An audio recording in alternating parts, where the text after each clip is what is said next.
കോഴിക്കോട്ടെ Malabar scanning service തട്ടിപ്പിന് പിറകെ 25 കോടിയുടെ മറ്റൊരു തട്ടിപ്പിനും നിസാർ നൂറുദ്ദീൻ പദ്ധതിയിട്ടതായി ഇരകൾ ആരോപിക്കുന്നു. നന്മ ഹെൽത്ത് സർവീസിന്റെ പേരിൽ തിരുവനന്തപുരത്ത് ഒരു സ്ഥാപനം തുടങ്ങുകയെന്നതായിരുന്നു പദ്ധതി.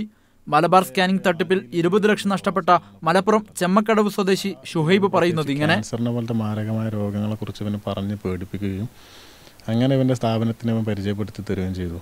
പിന്നെ രണ്ടാമത് നമ്മൾ എല്ലാവരും ബ്രെയിൻ വാഷിങ് ചെയ്തത് എങ്ങനെയാണെന്ന് വെച്ച് കഴിഞ്ഞാൽ, നിദാക്കാത്തിൻ്റെ ഒരു സമയമായിരുന്നത്. സൗദിയിൽ നിന്ന് ആളുകൾ ജോലി നഷ്ടപ്പെട്ടുകൊണ്ടിരിക്കുന്ന ഒരു സമയം. ഇയാൾ തിരുവനന്തപുരത്ത് ഇതേപോലെ ഒരു വലിയൊരു പ്രൊജക്റ്റ് നടന്നുകൊണ്ടിരിക്കുന്നുണ്ടെന്നും അതിൻ്റെ ഫസ്റ്റ് സ്റ്റേജ് കഴിഞ്ഞിട്ടുണ്ടെന്നും ഇയാൾ പറഞ്ഞിട്ടുണ്ടായിരുന്നു. അതിൻ്റെ എല്ലാ ഡോക്യുമെൻറ്റും സംഗതികളൊക്കെ നമുക്ക് ജസ്റ്റ് അന്ന് ഇയാൾ കാണിച്ചിരുന്നു, ബ്രൗഷറും സംഗതികളൊക്കെ. അപ്പോൾ അതും ഒരു തട്ടിപ്പിൻ്റെ ഒരു പ്രാഥമിക ഘട്ടം എന്ന നിലയിലാണ് നമ്മൾ അന്വേഷിച്ചപ്പോൾ മനസ്സിലായത്. അതേസമയം മലബാർ സ്കാനിംഗ് സർവീസിൽ നിസാർ തന്നെ രോഗികൾക്ക് മരുന്ന് കുറിച്ച് നൽകിയതായും ആരോപണമുണ്ട്.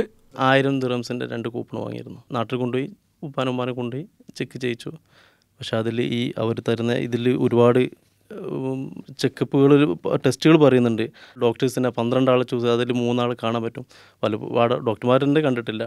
പിന്നെ പലപ്പോഴും നിസാർ തന്നെ വന്നിട്ട് അവർ ജസ്റ്റ് ഒരു മെഡിസിന്, അദ്ദേഹത്തിൻ്റെ ബ്രാൻഡിലുള്ള ഒരു മെഡിസിൻ എഴുതി തരാറാണ്. വളരെ ആസൂത്രിതമായ തട്ടിപ്പായിരുന്നു നിസാർ നൂറുദ്ദീൻ നടത്തിയെന്നതിൻ്റെ തെളിവുകളാണ് ഓരോ ദിനവും പുറത്തു വന്നുകൊണ്ടിരിക്കുന്നത്.